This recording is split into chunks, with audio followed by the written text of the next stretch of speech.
You are now watching KG Channel. Hello and welcome back.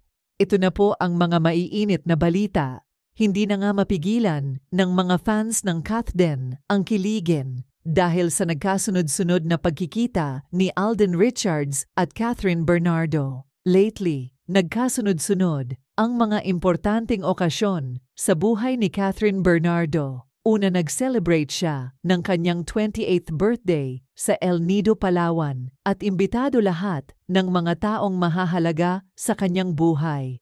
Lalong nasorpresa ang lahat ng masilayan nila si Alden Richards sa nasabing kaarawan ng kapamilya aktres. Dahil sa presensya ni Alden sa 28th birthday ni Catherine, napapost pa ang kapamilya aktres ng isang reel na gawa ni John Manalo na kaibigan ni Catherine. Ibinahagi ito ni Catherine sa kanyang Instagram account at sinabi niyang pinakamasayang kaarawan niya ito at kung pwede lang ay hindi na matapos ang araw. Sumunod naman ang post-birthday celebration niya sa Manila na inihanda ng kanyang glam team. Lalong kinakiligan ng mga netizens ito dahil sa pangalawang pagkakataon. Present na naman ang Asia's multimedia star na si Alden Richards, pati ang kapamilya aktres na si Catherine Bernardo ay tila nagulat sa pagdating ni Alden sa venue na may dalang bouquet ng pulang rosas at regalo.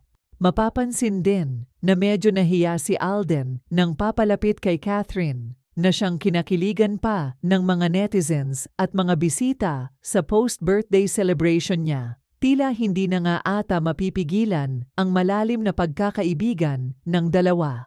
At sa pangatlong pagkakataon ng pagkikita ni Alden at Catherine ay naganap noong nag-celebrate si Catherine ng housewarming ng kanyang kakatapos na mansion. At ang mga present lamang ay ang mga mahahalagang taong inimbitahan ni Catherine at mahahalatang ang mga nakasama lang niya sa mga projects niya through the years. May mga iilan na hindi nakadalo dahil sa pagkakaiba ng schedules. Pero ibahin nyo ang isang Alden Richards dahil imbitado ang kapuso star sa house blessing ng pamilya. Bernardo, ayon sa source, ay may isang event sanang pupuntahan ang kapuso aktor at award na dadaluhan pero hindi siya nakadalo dahil sa sabay sa housewarming ni Catherine. At tila mas importante ang pagkakataong ito para kay Alden, kaya ginulat na naman ng binata ang mga netizens nang makitang present sa housewarming at nakitang nakikibonding na rin sa pamilya Bernardo. Tila ang malalim na pagkakaibigan ay mauuwi na daw sa pag-iibigan ng dalawa. Wala naman nakikitang masama kung sakaling mangyari nga ito dahil makikita ang saya ng dalawa sa tuwing magkasama sila at hindi rin talaga pwedeng ignore lang ang mga videos at photos ng dalawa dahil they look good together talaga. Yung chemistry na sinasabi nila meron talaga at nag-aapoy sa tuwing magkasama ang Kathden. Halatang naka-moved on na nga ang kapamilya actress sa heartbreak niya noon. Ngayon ay bagong Catherine, bagong opportunity at bagong saya ang nakikita sa kanyang aura. Pansin din ng mga netizens na nagkakalaman na rin at bumabalik ang sigla ng kanyang katawan. Ngayon iba daw talaga ang karisma ni Alden at ang mga kaibigan ni Catherine na siyang tumulong sa kanyang muling pagbangon, lalong-lalo na ang kanyang supportive family. Speaking of supportive, marami ang nakapagsabi na hindi pa man ganun madalas o katagal ang pagsasama o pagbabonding ng Kathden makikitang supportive ang kapuso aktor kay Catherine. Vocal din si Alden na masaya siya para kay Catherine at sa nangyayari sa kanyang career ngayon.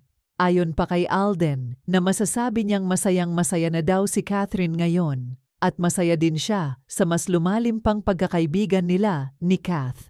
Samantala kinakiligan naman sina Alden Richards at Catherine Bernardo dahil huling-huli sila sa camera na nagbabonding sa may bar area ng bahay ni Catherine. Ang kanilang kaibigang si Mark Baumgartner ang nakapansin na lumingon siya sa may bar area at nakitang magkasama si Alden at Catherine doon at nagpre-prepare ng mga inumin para sa mga kaibigan Nang makita silang magkasama, ay nilapitan niya ang dalawa at tawang-tawa naman sina Kathden nang makalapit ang kaibigan.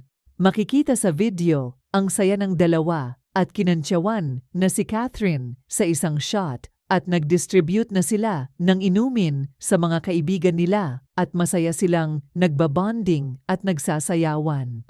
Sa video na kumalat online, makikita ang kasiyahan ni Alden at Catherine. At sobrang pinakilig ng dalawa ang mga fans dahil sa video nagkaroon daw ang Kathden ng alone time together. Makikita din sa mga videos at mga larawan sa mga dumalo sa housewarming ng mga Bernardos ang closeness ng dalawa at laging magkasama at nagkwekwentuhan. Marami naman ang sumusuporta sa Kathden ngayon as long as masaya daw ang dalawa at pareho naman silang single ay wala naman daw nakikitang masama.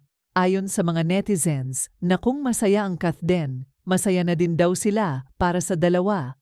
Pero ang importante, enjoy lang nila ang kanilang time together. At huwag madaliin, ang sigurado daw na nakikita nila ay masaya na ngayon si Catherine at maraming nagmamahal sa kanya at sumusuporta.